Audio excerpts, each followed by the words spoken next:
గుండాగిరి చేసింది ఎవరో అందరికీ తెలుసు. బాంబులు వెళ్తాయని డైలాగులు కొట్టి తొడలు కొట్టి జబ్బలు జరిచి చివరికి పారిపోయింది ఎవరో అందరికీ తెలుసు.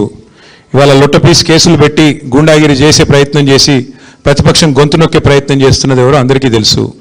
ఎన్ని కేసులు పెట్టుకున్నా మీరు ఎన్ని భూ కబ్జాలు చేసినా అన్నిటినీ కక్కించేది ఖాయం.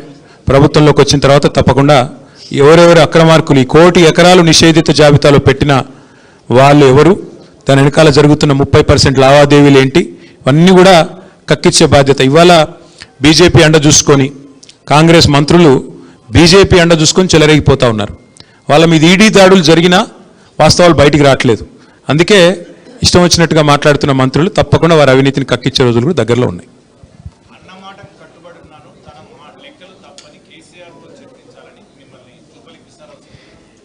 అరే నాకు అర్థం కాని విషయం, చేతగాని వాళ్ళు ఎందుకు మాట్లాడాలి?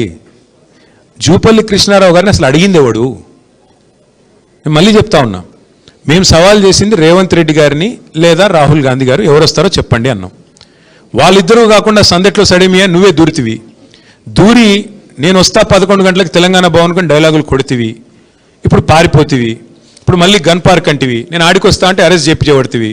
మళ్ళీ మీదికెళ్ళి ఇప్పుడు కేసీఆర్ గారు రావాలా? మీ ముఖ్యమంత్రి గారి స్థాయికి మేమే ఎక్కువ ఉన్నమాట చెప్తున్నా. కేసీఆర్ గారు మీకు అంత స్థాయి లేదు. కేసీఆర్ గారు రావాలంటే రాహుల్ గాంధీ గారు వస్తే కేసీఆర్ గారిని మేము తీసుకొస్తాం. ఓకే,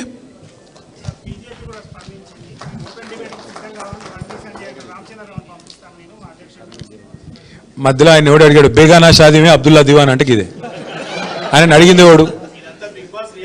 చెప్తున్నా కదా, బేగానా షాదీమే అబ్దుల్లా దివాన్ అని ఒక సామెత తెలంగాణలో. మధ్యలో అడిగిండేవాడు బీజేపీని. ఇక్కడ మేము ప్రధాన ప్రతిపక్షము, మీరు వాళ్ళతో మ్యాచ్ ఫిక్సింగ్ చేసుకున్న పక్షం మీరు. దమ్ముంటే బండి సంజయ్ కేంద్ర హోంశాఖ సహాయ మంత్రి.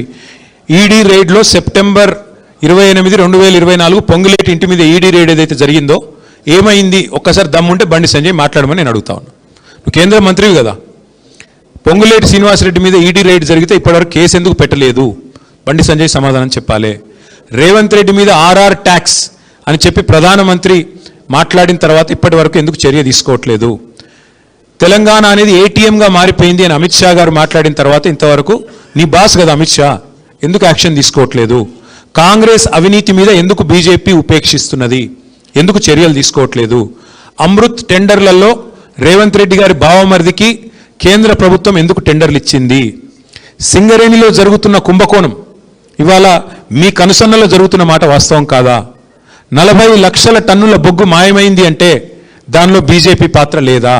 అట్లాగే నేను ఇంకొక మాట అడుగుతున్నా, మీ బీజేపీ ఎంపీలకు ఇక్కడ తెలంగాణలో రేవంత్ రెడ్డి గారు కాంట్రాక్ట్లు ఇస్తున్నారు అంటే విశ్వేశ్వర్ రెడ్డికి, సీఎం రమేష్కి, అందులో మీ వాటా ఎంత చెప్పాలి బండి సంజయ్ గారు, కిషన్ రెడ్డి గారు? నేను అడుగుతాను.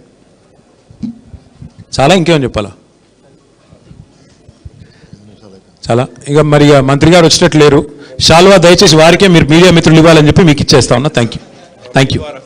మీ ద్వారా ఆలోచిస్తాం అనే మాట చెప్పినారు. Thank you.